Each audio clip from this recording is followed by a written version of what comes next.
नमस्कार दोस्तों। आज हम शुरू करने जा रहे हैं अपना एक नया उपन्यास मुझे चाँद चाहिए। इसके लेखक हैं सुरेंद्र वर्मा। चलिए शुरू करते हैं। आज का पहला अध्याय है विश्व वृक्ष। अगर मिस दिव्या कात्याल उसके जीवन में ना आती तो वह या तो आत्महत्या कर चुकी होती या रो रो कर 4 बच्चों को संभालती। किसी क्लर्क की कर्कश बोसीदी जीवन संगनी होती। पिछले साल जब वर्षा इंटरमीडिएट में थी तभी miss Katyal Mishri Lal degree college में आई थी लखनऊ से। वह दोनों किस्म की अंग्रेजी पढ़ाती थी, सामान्य और साहित्य। साथ ही वह जनाने छात्रावास की वार्डन भी थी। गेट से अंदर घुसते ही बाईं ओर उनका छोटा सा सुंदर बंगला था। पोर्च में उन्हीं के जैसी नाजुक सी सुंदर कार खड़ी रहती थी। मिस कात्याल ने मिश्रीलाल डिग्री कॉलेज के इतिहास में भाव पक्ष और कला पक्ष दोनों दृष्टियों से नया स्वर्णिम अध्याय जोड़ा था। वे खूब गोरी और आकर्षक थी। कभी चूड़ीदार कमीज पहनकर लावण्यमयी युवती बन जाती, कभी लहराते पल्लू वाली साड़ी बांधकर गरिमामयी महिला, कभी बालों की 2 चोटियां पीछे डोलती, कभी बड़ा सा जूड़ा बन जाता। वेश कोई भी हो, लेकिन जैसे लक्ष्मी के साथ समृद्धि चलती है वैसे ही अपने विषय का अधिकार उनके साथ साथ चलता था। कॉलेज की वह अकेली अध्यापक थी जिनके हाथों में नोट्स की कॉपी नहीं देखी गई। मिस कात्याल जब कॉलेज की गलियारों में चलती तो विद्यार्थी समुदाय की निगाहों से सम्मान की रेड कारपेट बिछती जाती। संस्थापक दिवस पर जब अब तक सेठ मिश्रीलाल की दानशीलता पर भाषण होते थे, जिसके प्रारंभ में मंगलाचरण के समान ये कविता पढ़ी जाती थी। जीवन में मिश्री घोल गए तुम मिश्रीलाल, पाल रवाले जड़ता के फाटक खोल गए तुम जड़ी झालर वाले। मिस कात्याल ने आते ही इस कार्यक्रम को ध्रुव सौमनी के मंचन के रूप में मनाया। कॉलेज का ये पहला नाट्य प्रदर्शन था।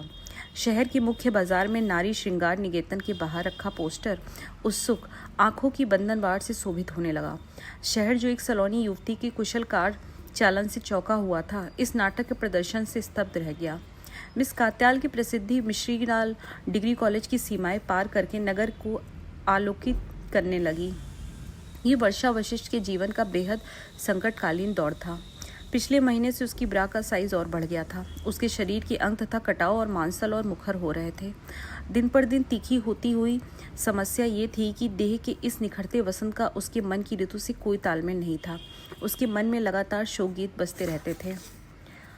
कुछ सवालों का डंक उसे हमेशा चुभता था। वह क्यों पैदा हुई? उसके जीवन का उद्देश्य क्या है? क्या जीवन की प्रकृति वैसे ही होती है जैसे चौवन सुल्तानगंज की है? क्या उसे भी वैसा ही जीवन जीना होगा जैसे अम्मा, दद्दा और जीजी का है? अपने रक्त संबंधियों के लिए उसके मन में जो भावनाएं थीं, वे हमदर्दी, उदासीनता, करुणा और आक्रोश के दायरे में स्पंदित होती रहती। इन दिनों अंतिम जज्बा उफान पर था। किशन दास शर्मा प्राइमरी स्कूल में संस्कृत के अध्यापक थे। शहर के पुराने निम्न वर्गीय इलाके में संकरी उबड़ खाबड़ गलियों और खुली बदबूदार नालियों के बीच उनका 15 रुपये महीना किराए का आधा कच्चा आधा पक्का 2 मंजिला मकान था। बड़ा बेटा महादेव स्टेट रोडवेज में क्लर्क था। 2 साल पहले उसका तबादला पीलीभीत हो गया था। बड़ी बेटी गायत्री माँ पर गई थी, गोरी आकर्षण। पढ़ाई के नाम से उसे रुलाई आती थी, इसलिए इंटरमीडिएट के बाद उसके विवाह के शुभ मुहूर्त की प्रतीक्षा में घर संभाल लिया। इससे माँ को बहुत राहत मिली, क्योंकि जिंदगी भर कोल्हू में जुटे रहने के बाद अब बचा कुचा समय तो सीताराम सुमरन में लगे। सबसे छोटी 9 वर्ष की गौरी उर्फ झल्ली थी। उसके ऊपर 13 वर्ष का किशोर और बीचों बीच की सांवली लंबी छरहरी बड़ी बड़ी आंखों वाली सिलबिल उर्फ यशोदा शर्मा। अनुशिष्ट के बिना चौवन सुल्तानगंज का पोर्ट्रेट पूरा नहीं होता। ये तोता तुलसीदास के चौरे के पास बरामदे की दीवार से लटका रहता था। ये हरा जीवधारी अपने नाम को सार्थक करते हुए इस छंद को काव्य शास्त्र में उपदेश देने के लिए सबसे उपयुक्त माना गया है। मुंह अंधेरे से चालू हो जाता था। झल्ली, सीताराम बोलो, किशोर, गायत्री मंत्र पढ़ लिया। सिलबिल के साथ अनुशिष्ट का संबंध वैसा ही था जैसे बाघिन का हिरनी से होता है। जैसे ही सिलबिल सामने आती, अनुशिष्ट की टोका टोकी शुरू हो जाती। सिलबिल, धीरे बोलो। सिलबिल, तुलसी में पानी नहीं दिया। सिलबिल, देर लगा दी। सिलबिल की पहली रणनीति अनुशिष्ट को अपनी ओर फोड़ने की बनी। उसने मीठा ग्राइव वाटर पिलाया, सर्दी में पिंजरा धूप में रखा, मिश्री की डली खिलाई। पर जब इस पर भी अनुशिष्ट ने अपने छंद का मूल भाव नहीं छोड़ा तो उसने गोबर भरी हरी मिर्च पिंजरे की कटोरी में रख दी। इस पर अनुशिष्ट ने सिलबिल कपटी है, उसका शब्द चयन रीति काल के निकट पड़ता था और जीवन दृष्टि भक्ति काल के की रट लगाकर माँ की डांट की भूमिका बना दी। सिलबिल का विचार था तोते का नाम सही मानों में पृथ्वी भर क्षमा होना चाहिए, जिस छंद का व्यवहार आक्षेप, क्रोध और धिक्कार के लिए किया जाता है। पिता की अलमारी से महाकवि क्षेमेंद्र लिखित सुव्रत तिलक के पन्ने उसने पलट लिए थे। अनुशिष्ट के संदर्भ में सिलबिल जो नहीं कर पाई उसका खतरा अपने लिए उसे जरूर उठा लिया। हाई स्कूल का फॉर्म भरते समय आत्मान्वेषण की जीवन भर चलने वाली सुदीर्घ यात्रा की शुरुआत में सबसे पहले अपनी विरासत को नकारते और आत्मशुद्धि करते हुए उसने अपना नाम बदल दिया, वर्षा वशिष्ठ।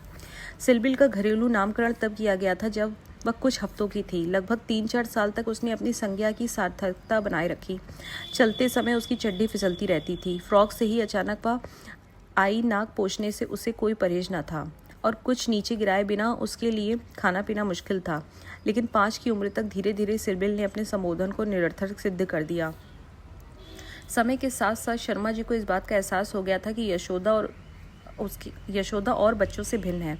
वह दूसरे से उल्टे कानप्रिय और चिंतनशील थी। उसने देखा था कि गहराती शाम को वह छत पर खड़ी खरहरी चरपाई पर पत्रिका पढ़ रही है या छुट्टी की दोपहरी खोई निगाह से सामने देखती हुई कुछ सोच रही है, जिसके पहले पैसे की कलेजा निचोड़ सनातन कमी के कारण कोई पारिवारिक कलह संपन्न हो चुकी होती थी। घर में शुद्ध घी की अविद्यमानता के चलते वह दूसरे बच्चों के मुकाबले बिना चू चपड़ किए रूखी रोटी खा लेती थी और त्यौहार पर नए कपड़ों के लिए जिद करते हुए भी उसे नहीं पाया गया। बस ऐसे अवसरों पर उसके चेहरे पर धीरे धीरे सख्ती सी आने लगी, जो आगे चलकर घर की चार दीवारी में घुसने पर उसकी आंखों में आ जाने वाले स्थायी भाव में बदल गई। जब संध्या समय शर्मा जी को बाजार में मिश्री लाल इंटर कॉलेज के अध्यापक जनार्दन राय ने बताया कि सिलबिल ने अपना नाम बदल लिया है, तो कुछ पलों के लिए शर्मा जी अवाके रह गए। उन्होंने ये तो सुना था कि फलानी लड़की घर से भाग गई, ढिकानी ने आत्महत्या कर ली, लेकिन ऐसे हादसे से अब तक वह 2-4 नहीं हुए थे। उसके वंश की 7 पीढ़ियों के इतिहास में ऐसा कभी नहीं हुआ था। जब शर्मा जी घर में घुसे तो काफ़ी विचलित थे। उन्होंने अपना छाता आंगन से लगे बरामदे में खूंटी पर टांगा, चप्पल एक कोने पर उतारी, सफ़ेद टोपी उतारकर दूसरी खूंटी पर लटकाई। गायत्री रसोई में मसाला भून रही थी। उसकी माँ आंगन में बैठी लौकी काट रही थी। किशोर जीने की निचली सीढ़ी पर बैठा अपने जूतों पर पॉलिश कर रहा था। दद्दा चाय पियोगे? गायत्री ने रसोई के द्वार पर आकर पूछा। इसका जवाब दिए बिना शर्मा जी ने पूछा, सिलबिल घर में है क्या? गायत्री ने माँ की ओर देखकर कहा, ऊपर है। सिलबिल, शर्मा जी ने पुकार लगाई। सिलबिल, अनुशिष्ट ने दोहराया। माँ का तरकारी काटना भी रुक गया और किशोर की जूतों की पॉलिश भी। ऊपर मुंडेर से स्वर सुनाई दिया। क्या? उत्तर माँ ने दिया। दद्दा बुलाते हैं।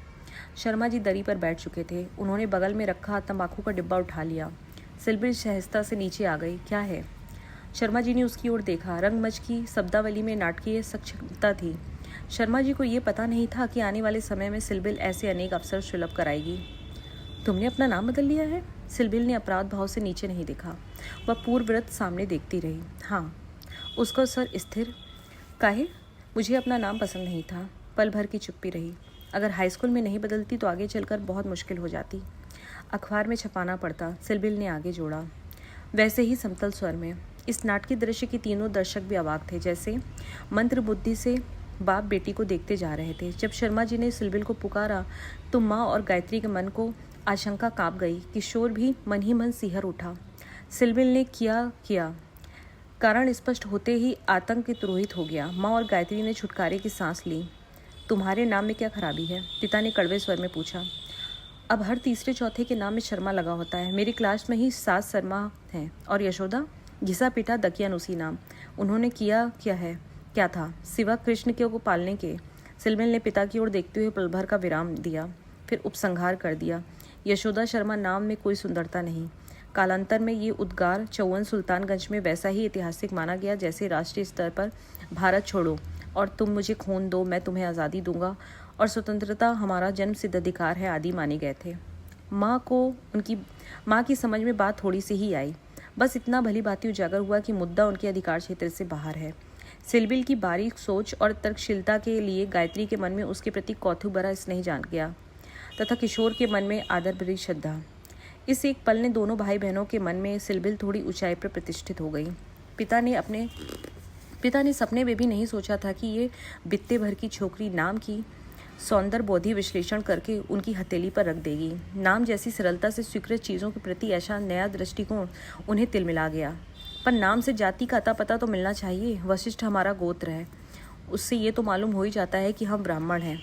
वैसे ये भी एक महान मुनि का नाम है। और वर्षा, मैंने तुम्हारी अलमारी से ऋतु संहार लेकर पढ़ी थी। 6 ऋतुओं में मुझे सबसे अच्छी वर्षा लगी। एक पल का विराम देकर उसने उदाहरण प्रस्तुत कर दिया। देखो प्रिय, झलकी फुहारों से भरे हुए मेघों में मत वाले हाथी पर चढ़ी हुई, चमकती विद्युत पताकाओं को फहराती हुई और मेघ गर्जना के नगाड़े बजाती हुई ये अनुरागी जनों की मन भाई वर्षा राजाओं का ठाट बनाए यहाँ आ पहुंची है।